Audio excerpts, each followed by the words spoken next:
Like I play at 11 and I don't start until 2 or 3 in the morning, and then I'm not done until 5 or 6 in the morning. If there's hip hop involved, I will almost always play like Drake, Jay-Z, like 90s hip hop. Some of these dumb viral songs have been inspired by like events that have happened on the streets of Miami. You also want to give the crowd the chance to go to the bar, spend some money. Hello and welcome back to the Alex Witherow Show. Today, I'm very excited to announce we have renowned Miami DJ Yissel. Great to have you here. Thank you. Happy to be here. Great. So I'm very excited about this because I've been dying to get a music person in here. Okay. And you have been in this scene in Miami a long time. This is I would say Miami has become a really big music capital, even worldwide. Mm-hmm. Miami Music Week has turned into a big deal. So let's just start us off. How did you get into this? And let's kind of start from there and see where we go. All right. Well, let's make a long story as short as possible since we don't have all day. But I worked in marketing for nightlife prior to DJing as one of my careers. And through that position, one of my roles in that position was to book DJs. So I, dealt with them all the time. I was fascinated, obviously, by what they do, like most people today are, Sure. And it was kind of just easily accessible to me to be able to learn what they do. I was just frustrated with my, regular Your 9 to 5 job. My 9 to 5. I understand that. Or my 60 plus hours, putting in. And I just kind of envied these DJs who just go in and do their set for like 3 hours and they're done with their day. Or so I thought that was their role. But anyways, we kind of did a trade-off. Like, I don't know if it's even right to say this, but like I would barter with them and be like, all right, I will book you for this specific event if you will give me in exchange, an hour or two of your time to teach me what you know. Oh, really? So you extorted DJs for their knowledge. That's kind of what I didn't want to say. Listen, you gotta be creative. I thought it was actually, kind of brilliant. I don't know if it's wrong, but that's how it started. It was just simply to learn a hobby, something just to distract me from work. I never intended it to be my career. Right. I had a good lineup of different DJs showing me different things, which is kind of the best way to learn. So you're not learning from one specific person in one specific way. And then again, because I had access to these events and these venues, these clubs, my boss was like, okay, well, we can kind of put you in to like open, play an hour set and like test you out and see how that goes. So, within a couple of months of learning, I was kind of playing clubs already. Yeah.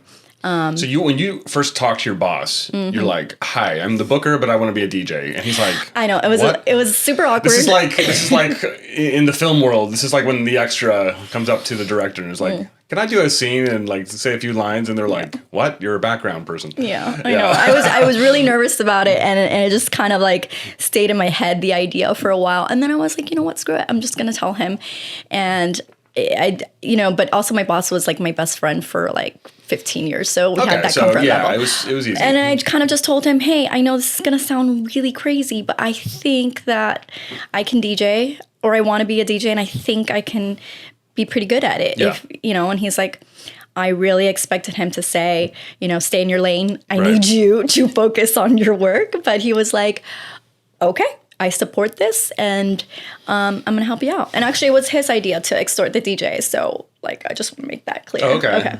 No, that's cool. Well, you do what you got to do, Okay, so you're starting to play sets. You've learned a good amount of information at this point. And, obviously all artists have influences. Yeah. Me as a writer, I loved everything in the 90s. I loved the comedy in the 90s. So a lot of my humor kind of is very Conan O'Brien-esque. What are some of your favorite musical influences, and how do you infuse that into your sets? So I came up at the time, I want to say, if you were to talk to anybody that was DJing around the era I started, most would say that, DJ AM was a huge influence, if you know who that was. Unfortunately, I don't. Okay, well, I highly recommend. I'm still like learning everything in Miami. I'm relatively new here.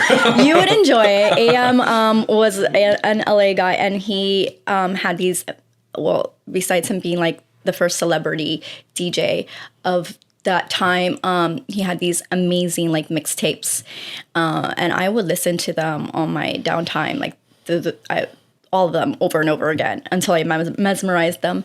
He had such a unique style of DJing. Okay. He just would influence everything. He wouldn't stay in one genre, and he would just play some song just straight out of left field, like you would never expect. Yeah, and that's kind of how I wanted to DJ. I didn't want to be a regular club DJ and play the expected songs or what's, top 40, what's hot right now.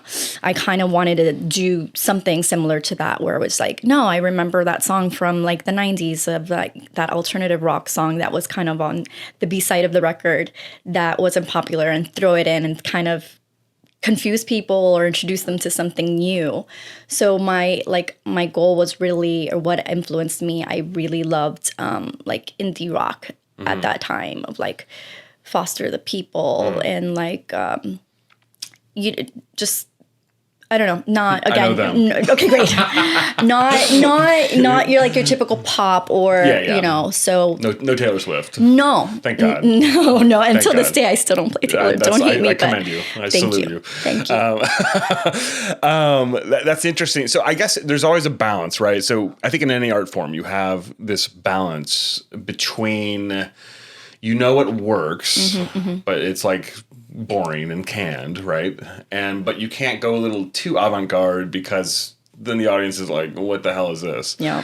I mean, in New York, there's a theater called La Mama, which plays experimental theater, and it is like the weirdest stuff you've ever seen. So like, how do you navigate that balance between doing what you want to do as an artist, but also not getting like tomatoes thrown at you at the DJ booth? Totally. And I didn't learn that right away. So again, because I was kind of stuck in this, I want to do the obscure thing. I want to do the different thing. And I did that in the beginning. And it was okay, because I wasn't playing like major clubs. I was doing like art galleries, where it was kind of acceptable because it was just like background music and you could be cool.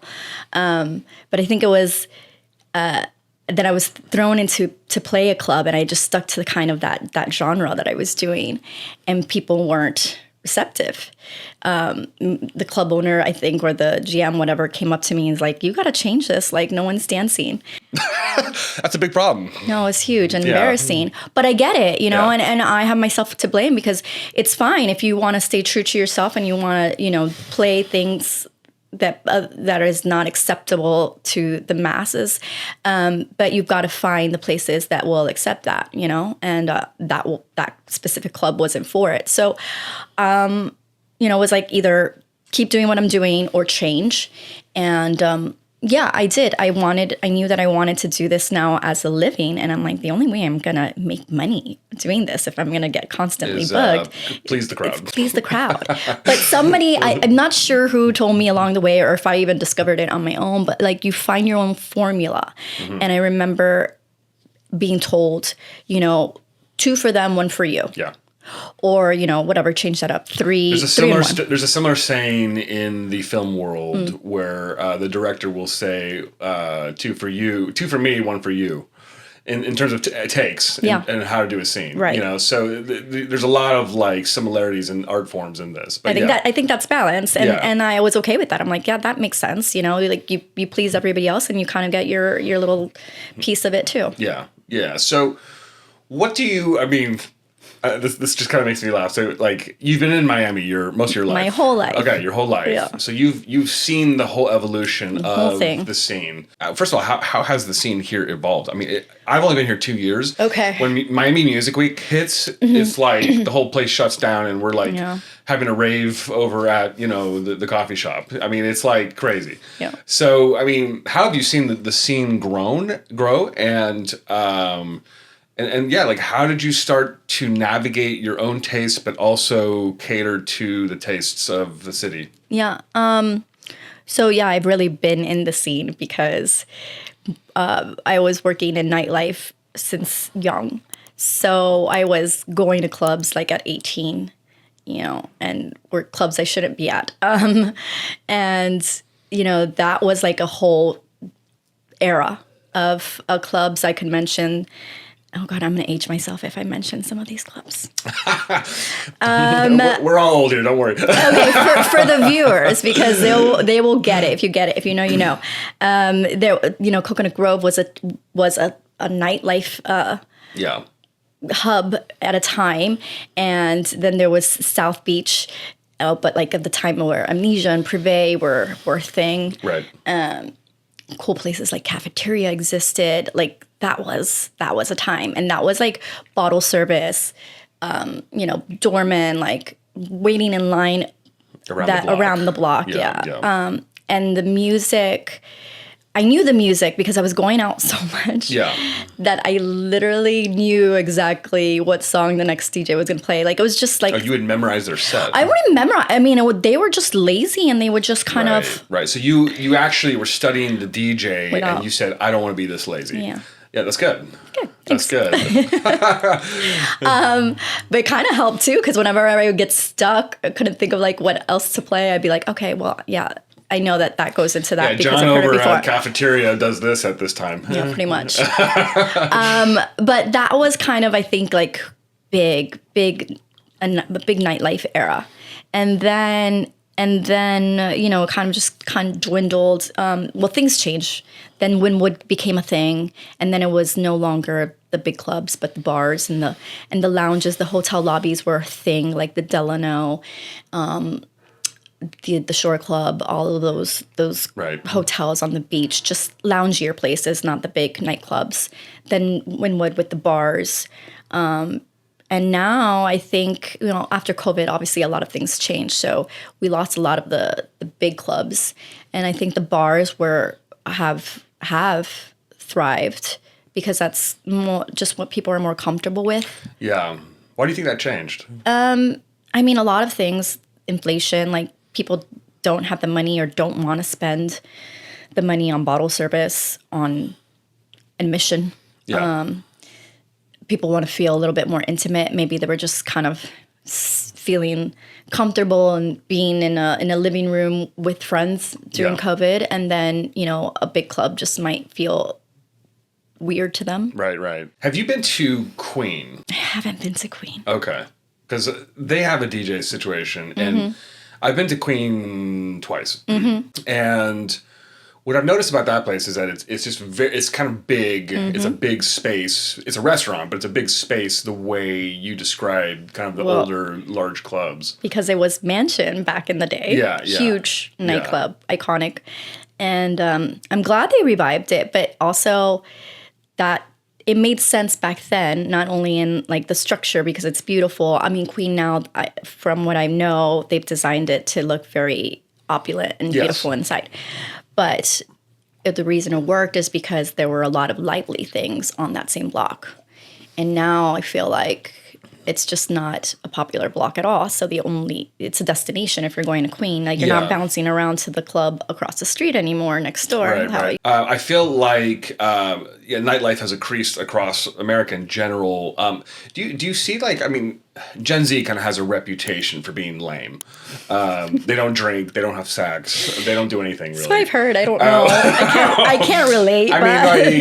Do you see this lack of 20-year-olds in clubs these days? It seems like it's all the 30 and 40-year-olds out. I do because honestly I don't take the gigs that are like driven for Gen Z. That's probably a wise decision. I don't want to set myself up for failure because I'm not going to play your Taylor Swift request, or maybe Taylor Swift is probably aged for them. I'm not really sure. I can't relate to a lot of their music. So I'm not about to study that because I just don't want to. Call me stubborn, but if I don't like it, I'm not playing it either. Do you have any idea like what they would be into in terms of like, do you think it would be like some kind of like mashup of Taylor Swift? I think it's a lot of, TikToks. Yeah. TikTok songs. Yeah. Which I'm on. I don't know either. You want to shoot your eyes out when you listen to that. Yeah. So tell me, okay, so I want to kind of like get into the art form of this. And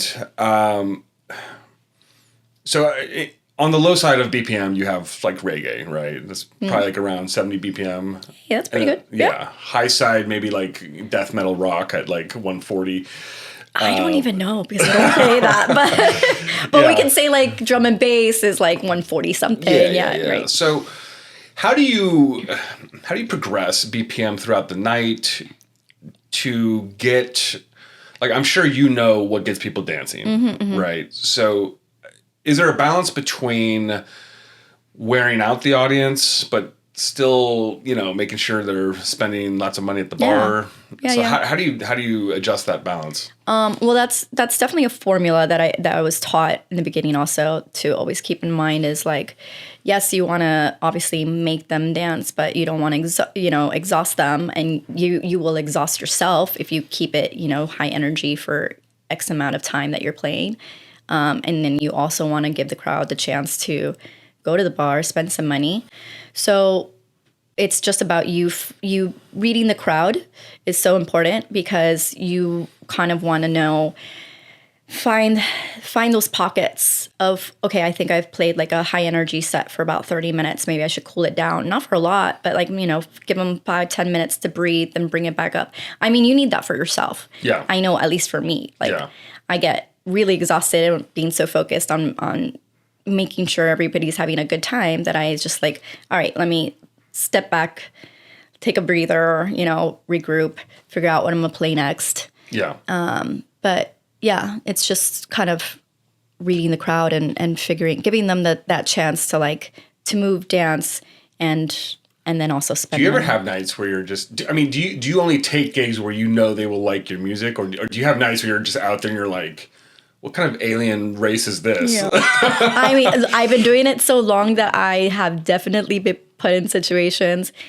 It's like a comedian when they go into like a conservative town and they're like use their normal set and nobody's laughing because they're like, oh wow, you guys are conservative. Yeah. I mean, it's happened many times. It happens a lot, like when you're doing traveling gigs, because you know your market, you know your people. I know my people in Miami.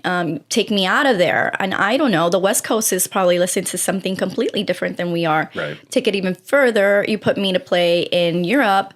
They're completely different from what we're doing. Totally. My cousins in England, they love like strange EDM. It's like a totally different thing over there. Yeah. Because I went to a wedding there and I'm like, what are we dancing to? Yeah. Yeah. And you can't really prep for it, I guess. I mean, we have a lot more tools today than back in the days. Talk to me about that. I mean, are there AI tools now, or is there a suggestion like, hey, ChatGPT, this audience sucks. What do I play? I've never thought of using ChatGPT for that, but I'm just gonna keep doing what I've been doing because it works. Yeah. There's definitely a lot more tools besides AI. I don't know. I'm sure that AI could help you a lot, but things that like DJ pools, where you source your music. Mm-hmm. And, back then, I think they were a lot more simpler and you just went in there to just download music, find what you were looking for. Now it's just, they've detailed it so much to like, here are your charting songs for the week, for the month, for, here are charting songs in Sweden, here are charting songs in the Bahamas, so you can kind of, I don't think it's very accurate, but if you wanted to kind of get an idea maybe of what's charting in different areas, like now you can look that up. And DJ pools are just Googling, what are the hot songs in streaming in, I don't know, Barbados. Yeah. Interesting. Do you, in terms of just how you are, you obviously have a following here. Do people do you notice the same people following you around to different clubs? I think I did. And then I think that generation just grew up and they don't go to clubs anymore. They all got married and had kids. Yeah, pretty much. Womp womp. No, but I still have, what the best audience for me has always been the industry people. So the servers, bartenders, on their days off, they want to go out and they'll ask me, hey, where do you normally play? So I can come on my day off. And like, those are the people who I see often. Not so much like I don't know, regular other people. Yeah. What kind of, I mean, what are kind of your go-to tracks that you like to incorporate into, or your favorite artists that you like to incorporate into your set? I mean, every set is so different because, you know, sometimes I'm playing like a specific genre if that's what the event calls for. Yeah. But I will typically like, if there's hip hop involved, I will almost always play like Drake, Jay-Z, like 90s hip hop. Yeah. Can't go wrong with 90s hip hop. I mean, Drake is today and I love everything he makes. So that will be all the time. I'm a big fan of disco, so anything disco influence, like any Daft Punk would be thrown in there. I mean, there's so many songs from back in the days that still hit. Do you do a lot of mashups? I don't produce music, so I don't do mashups. Okay. But I like playing them. Yeah. Interesting. And I guess, is there, in terms of, you talked about your formula before, is there kind of throughout the night, is there kind of a time of the night you would consider the apex of maybe the BPM, which is, if you don't know BPM, it's beats per minute. There you go. I know my mom's going to watch this and she's going to be like, what's he talking about? That's for you, Mom. There you go. I always have to clarify for my mom.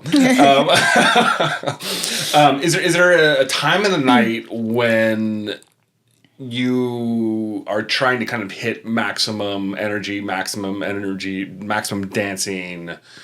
You know, how do you pace it throughout the night? Pacing is a huge challenge. I still, you know, not struggle with it, but I still get nervous about it sometimes because I think I calculate it based on my set time. Sometimes I could be playing a 4-hour set. I could be playing a 2-hour set. So, all right, if I've got a 2-hour set, I know I'm going to be there just for a short amount of time.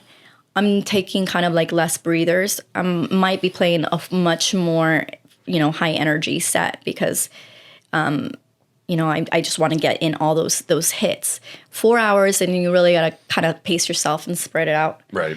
But I'm also looking. So they may start you at like 9 p.m. and go till 1 a.m. Yeah. That's very typical. Yeah. But then I'm also like watching the crowd as they come in and fill the room, and also based on the time. So like let's use a 9 to 1 for example. 9 o'clock. Nobody's going to be in the club. Right. So I'm going to play good songs, but not necessarily anything that's going to make people really move. Yeah, you don't want to blow your good stuff, right? Right. Yeah.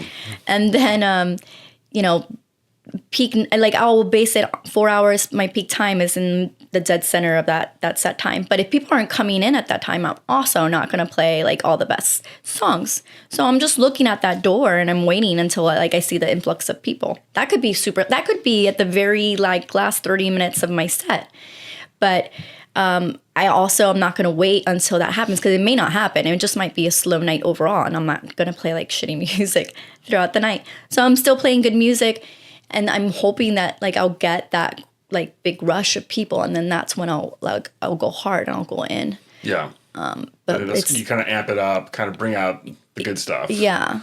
And then people will leave. People will walk around. You'll get another group of people. So like when I see people, like a big group of people leave, I may slow it down a little bit just to like regroup and get ready for the next little rush that may come through the door. Yeah, that makes sense. Do you feel like, I mean, you know, I lived in New York for many years. There was a period of time where before COVID, people would stay out till 3, 4, 5 a.m. Guilty. Yeah, especially in like Lower East Side, lots of clubs, dance bars in that area. You know, I've read recently that a lot of those bars are shutting down. Nobody stays out really past 1 or 2 anymore. Yeah. Do you see that happening in Miami? I do. Yeah. I mean, I was one to stay out till late, and you had so many more like after hours clubs. There's still some. I mean, look, I play at 11, and my set typically as a headliner, I don't start until 2 or 3 in the morning, depending on the night. And then I'm not done until 5 or 6 in the morning because they expect that to be like the peak time. Right. So I mean, that's the thing. In Miami, you have clubs. I mean, Rufus the Soul doesn't show up to Space until 8 a.m. Yeah, it's Space. So they're like it's just around the clock. Yeah. Yeah. Which I think for people coming in from out of town, they're like, what is this craziness? I think that's why people come in out of town, because they experience this that they might not get in their hometown. Yeah, because nothing's open late there, whereas, I mean, you can dance around the clock here. I mean, they still exist. We still have Space that's been around forever. Lemon has become it since it opened, but it's always been an after hours kind of nightclub. But we don't have as many as we used to, Right. or not even the after hours.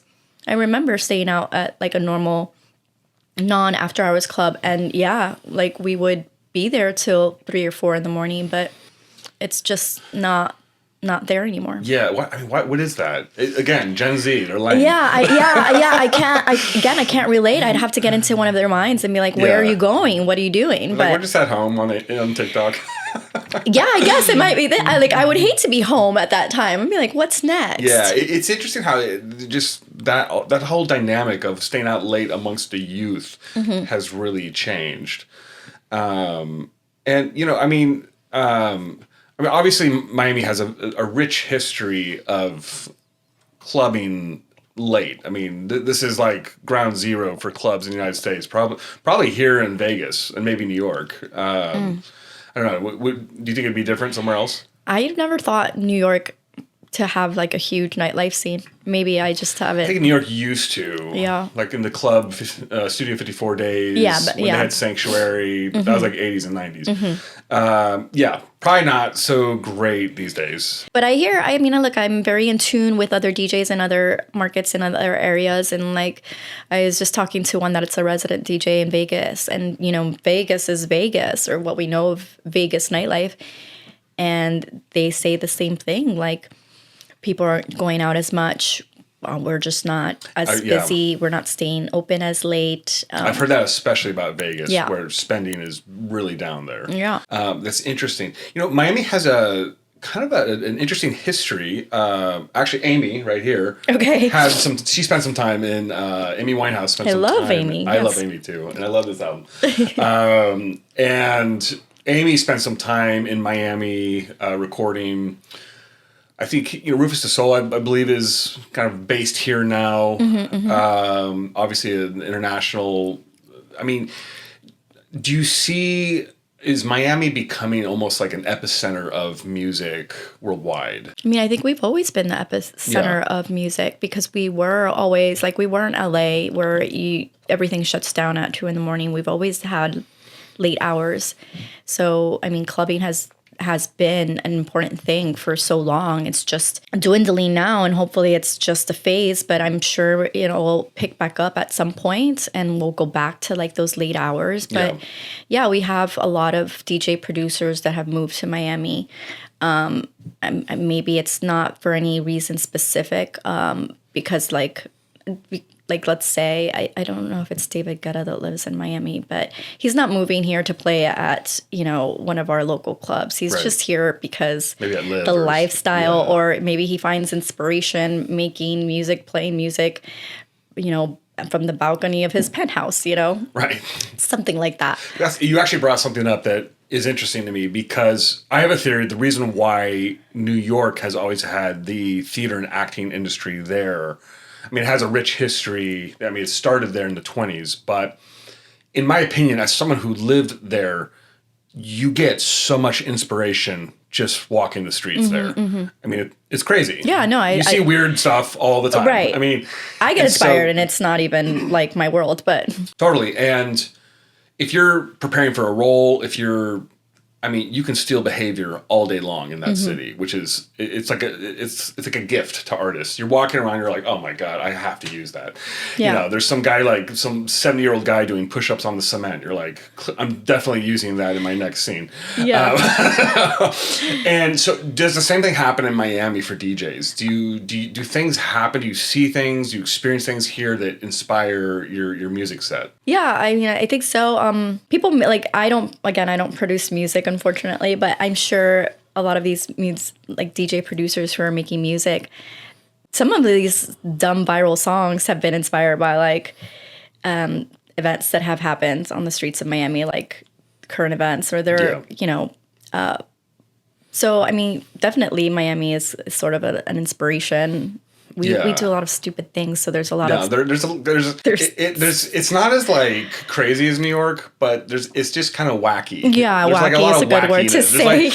Like you'll see things on only on Date. Only on Date is a good one, yeah. And you'll just it's like usually like some Cuban crap going on, and they're like doing something silly. That's very Miami. Right. It's like the little brother of New York, where New York does like really crazy stuff. Like we do kind of like just cute, wacky stuff. So I know you're signed with Scam Artist. Is there an agent scene here yet for DJs? Yet is I'm not sure if that's the right word, but there was a time, I think right about when I started DJing.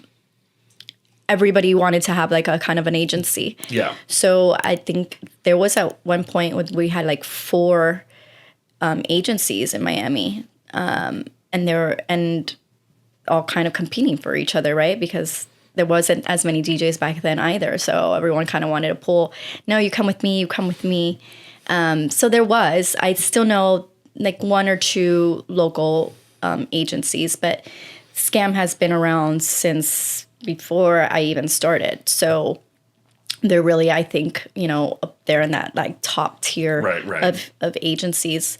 They're based out of LA, but they have DJs from, all over. Yeah. So I'm just one of their Miami people. Miami people, yeah. Yeah. I remember agents in the acting world. There's agents and there's agents, right?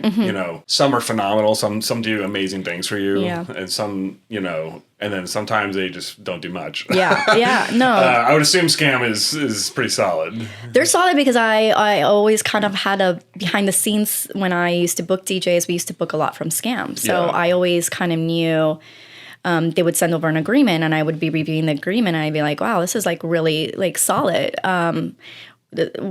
He's not missing a beat. Like he's getting paid. Some people, you've got to do a lot as an agent is like, not only only a booker, but you're like collecting payment. They have it down to an art form. You need, and you need to, especially like with the industry of like nightlife is a little bit shady on payments. Right. On places closed, and then what do you do? Like they don't have enough money to keep the lights on. How are they going to pay their DJ from like last month? Yeah. So, Scam I think is because of their longevity and all of their relationships, they're really polished about that stuff. So I feel really confident being with them. I think he's an agent versus like just going with somebody who will be like, hey, well, let me book you for a commission. Well, then you're just a booker. You're not really like an agent. You know? What would be your kind of dream? I mean, obviously you're playing at 11. Have you been at Space? I'm not a space girl. You're not a space girl. No, why are you not a space girl? I don't know. I've never liked it. There's something like tell me like I need to go to space. I've yet to go to space. I just want to experience it. But like obviously you understand the nuance of space. I do and I don't because I think the last time I was at Space, I am gonna get a lot of backlash for this, but I think the last time I was at Space was like 20, when I was 18 or 20. So a lot of it has changed since then, but I didn't have a good time. It was just like not my scene. Like just being out till the sun comes up, like still dancing, still drinking. And it's just like enough is enough. Like that was pushing it for me. Yeah. You need some Adderall if you're going to do that. Yeah. And like now I guess people wake up at 5 or 6 in the morning to start the day parties, but I'm not up at that time. So that doesn't sound nice to me. It doesn't sound fun. Well, this is what happens when you work in the nightlife, and I experienced this in New York, is your body has to be wide awake at 10, 11, 12 at night. Mm-hmm. So your circadian rhythm gets reset to that schedule. Yeah. And so doing anything between 5 and 8 a.m. is like nearly impossible. No, don't disturb me during that time. I'm still like that kind of. Like I've moved to Miami, all these morning people, everyone's like, let's go to the beach for sunrise yoga. And I'm like, What? I've never, no. never been envious of those people. I don't strive to be that person. I'm good. Like I'll wake up at a decent hour now, not so late, but like don't ask me to answer my phone before 9 a.m. Totally. It's so funny to me because like in New York, like nobody gets up early. Like I don't know any morning people in New York unless they have like a 9 to 5 job, which that's not like entirely that common in New York, but yeah, I mean, it's just fascinating to me that because when I lived there, I'd get a ton of texts at 12 a.m. at night. I mean, tons of people texting me at that time. Hey, what are you up to? What's going on? But here, it's like it's like a party at like 7, 8 a.m. Yeah, I don't know. I've cut those people out of my life. No, I'm friends with them. But I just feel like I'm not going to talk to you that hour. Okay. No, but it's definitely. When you're working at night, you have to really kind of attune your body to be wide awake at that hour. You can't be sleepy at 10 p.m. No, and it gets harder with time. I've caught myself like yawning in the middle of my set. I'm like, no, you can't do that. Like don't let anybody catch you do that. What would be, I guess, your dream gig, residency somewhere, or I don't. I surprise myself because I do get that asked a lot, and I feel very good about the things that I've done in my career, like the places I've played at, that I've gotten to travel around the world, visit places I normally wouldn't book for myself, but I've been there to play some kind of event. I've been aligned with so many great brands, which I love. Really some cool activations. So I can't think of like outside of things I've already done, like what would be great. I think maybe, and again, that goes with time. Maybe at one point it would have been cool to like tour with an artist and be their like their tour DJ, which almost happened for me actually, but then it didn't go, and I'm glad it didn't, because I don't think that would be like, at least not right now in my life. Like I'm not into traveling heavily like that, being gone for 3 months. I never was either. But some people do. Yeah. I totally know the type. Yeah. Like some some people loved doing cruise ships and touring and all that stuff. Never was my thing. Yeah. Like I like New York. Just leave me in New York. I like traveling. I just like a little bit of like balance and stability. Like I want to be able to come home and sleep in my own bed. Yeah, totally. But also I've never been a festival girl either. Okay. A lot of DJs like they strive like I want to like headline EDC or Ultra. Like Tomorrowland. Yeah. Not for me either. Have you ever done Ultra? That's obviously a staple of. No, I've never done Ultra. Yeah. I don't even like going to it. I assume you probably could do Ultra. I'm sure Scam could make a call. I don't know if they could, but I've done side events, like nothing on the big event stage. I just don't like. Does that sound weird as a DJ? I don't like being in like such a massive group of people. And the vibe it's very European. Yeah. So it's a different thing. Also, I think... Like, literally where we're filming right now is across the street from Ultra. Yeah, it is. Yeah. So, when Ultra starts, it's like downtown Miami turns into some zombie apocalypse. It's like a totally different thing. I'm not going that way, but I just hide out for like 3 days. Yeah. It's... So, it's interesting. And look, that's like... I think in any... art form, you have different directors, you have different networks, and they all have their own vibe, and they all have their own thing, and I think also because I don't produce my own music, like what am I gonna, the people who are playing those stages, they're showcasing their own music, or at least that's the goal, is to go up there and be able to play a full set of all the original songs, or throw in a couple of their original songs within a set. What am I going to do? I'm going to play like other people's music. It's not. Yeah. Okay. That's fair enough. Yeah. So I guess, that's like a big goal for a lot of people, but it's never been mine. So I don't know. I can't think of anything that outside of like traveling to really cool places or being part of like a very cool event. I don't think that there's anything I could like hang up my hat and be happy with what I've done. That's a great place to be. I think so. No, totally. It's a great place to be, and you're in a place, you're doing what you love, and you're happy with what you've accomplished so far. Yeah. So you kind of just take what comes at this point. Oh, you know what? Okay, I could say something. Maybe like DJing for like the Emmys.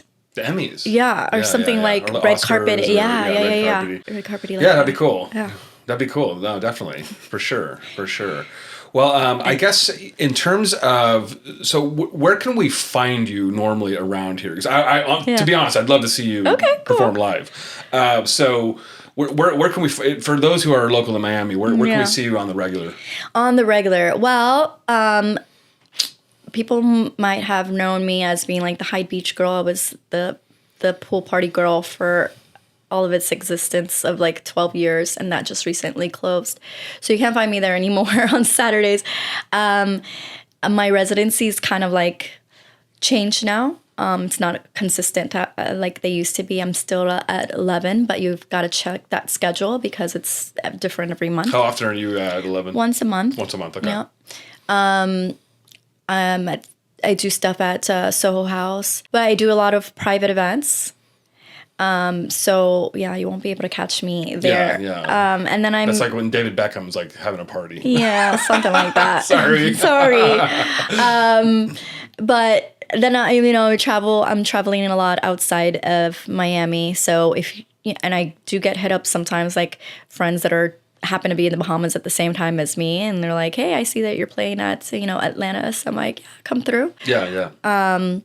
So if you're traveling and you're in the same city, I'm happy to see you. Cool. There. Very cool. Well, we'll include all your information and links down in the description of this. This has been a fascinating conversation. I like I said, I've been dying to get a music person in here just to really explore the music scene. I feel like we have done that amply well today. Yeah. Thanks so much for coming by. Thank you for asking me all these questions. These are the ones I usually don't talk about, and happy to. No, I have a very a big gift at sucking information out of people. Bravo.